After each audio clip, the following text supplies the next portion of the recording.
অতি অল্প সময়ের মধ্যে আমার সন্তানটা দিতেছে। আমি তো কথা বলতে পারতেছি না।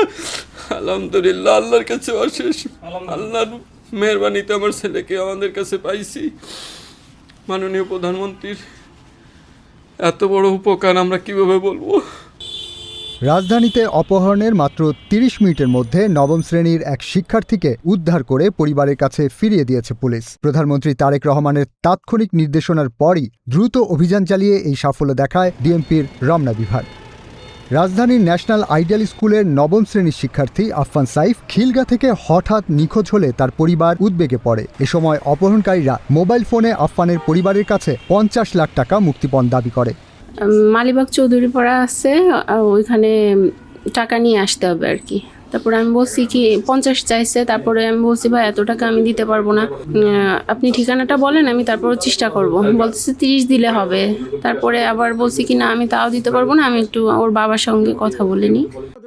সাইফের বাবা গোপালগঞ্জের খন্দকার শামীম চাকরি করেন তথ্য মন্ত্রণালয়ে। পরিবারের কাছ থেকে অপহরণের খবর শুনে তিনি সচিবালয়ের গেটের সামনে দাঁড়িয়ে কান্নায় ভেঙে পড়েন। এ সময় তিনি ছেলেকে উদ্ধারের জন্য প্রধানমন্ত্রী তারেক রহমানের সাহায্য চান।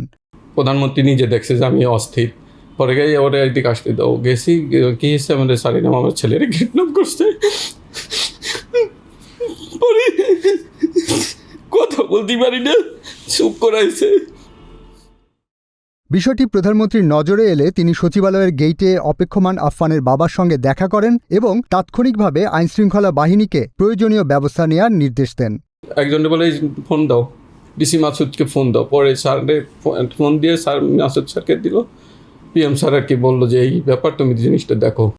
প্রধানমন্ত্রীর নির্দেশনার পরপরই ডিএমপির রমনা বিভাগের উপকমিশনার মাসুদ আলমের নেতৃত্বে একটি বিশেষ টিম অভিযান শুরু করে। সবচেয়ে বড় কৃতিত্ব বা যেটা দেওয়া যায় সেটা হচ্ছে আমাদের মাননীয় প্রধানমন্ত্রী কিন্তু তাৎক্ষণিকভাবে ওখান থেকে ফোন দিয়ে আমাদেরকে এঙ্গেজ করেছে এবং তাদেরকে আশ্বস্ত করেছে যেন যত দ্রুত সম্ভব আমরা এটা উদ্ধার করতে পারি। তো এটা আমরা চেষ্টা করেছি। মাননীয় প্রধানমন্ত্রীর এটা অনেক বড় একটা বদান্যতা যে সাথে সাথে কোনোরকম কোনো প্রোটোকল না মেনে তার কথা শুনছে এবং সাথে সাথে অ্যাকশন নিয়েছে আর কি। এ সময় উপকমিশনার মাসুদ আলম আরও জানান, তথ্য প্রযুক্তির সহায়তা ও মাঠ পর্যায়ের তৎপরতার মাধ্যমে মাত্র 30 মিনিটের মধ্যেই আফফানকে উদ্ধার করা সম্ভব হয়। পরে তাকে তার পরিবারের কাছে নিরাপদে ফিরিয়ে দেওয়া হয়। তো আমাদের টিম যখন পাঠানো হলো, এর মধ্যে ওইখানে আবার তার মামা যে বাচ্চাটা ভিকটিম আর কি, তার মামাও খুঁজতেছিল। তো তার মামাদের ওইখানে একটু পরে আমরা খোঁজাখুঁজির পর্যায়ে যখন ওইদিকে টিম গেছে, এর মধ্যে খবর আসলো যে তাকে রেখে ওরা পালাইছে। অপহরণকারীরা কিভাবে একটি নির্মাণাধীন বাড়িতে জোর করে নিয়ে যায় তার বিস্তারিত বিবরণ তুলে ধরে আফফান। 4-5 জন আসছে, আসার পরে জোরে একটা স্ল্যাব এরকম দিল। প্রথমে এরকম জামা কাপড় খুলতে গেছিল, আমারে বাজে একটা ভিডিও করবে, ক্যাপচার করবে বা এরকম কিছু। আমি বলছি কি না এরকম করেন না, এরকম করেন না আমার সাথে। পরে সবাই তো আসলো, আর একটা চচ দিল আর একজন। পরে বলছে কি তোমার এখন ভিডিও করা হবে, তুমি অনেক খারাপ কাজ করতে আসছো।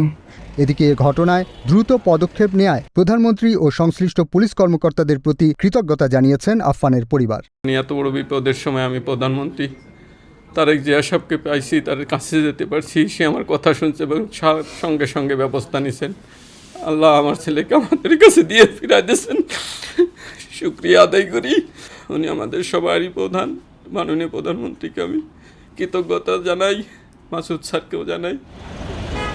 ডেস্ক রিপোর্ট, দিনকাল ডিজিটাল।